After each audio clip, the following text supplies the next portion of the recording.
I'm gonna show you on this video how to do it on YouTube Short. Alright, homies. I'm gonna show you exactly what you have to do. The entire process, super easy, quick, and simple.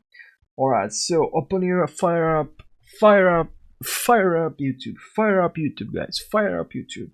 Then you gotta click on this button right here, remix this, and then you see collab. You wanna do collab with the creator. That's the dig here. Dig. Alright. Dig this button. That's what you gotta look for. Collab. Click on collab. And when you click on collab, you can now adjust the video, react to which part of the video you want. Very simple.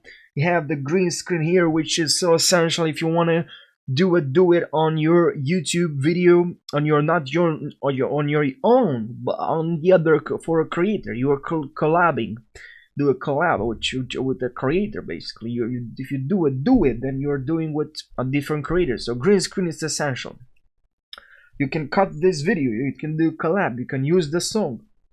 So basically that's where you have to go. Super simple. I won't waste you any more seconds because I think now you know what you gotta do, guys. You gotta click on collab, and then from there you have to edit your video, to record your video, so that it's a simple process. If you got more questions, let me know in the comment section. I'll fire up any answer you're looking for. You have a question, I'll give you the answer. So don't hold up, leave your questions down below, and thank you for watching.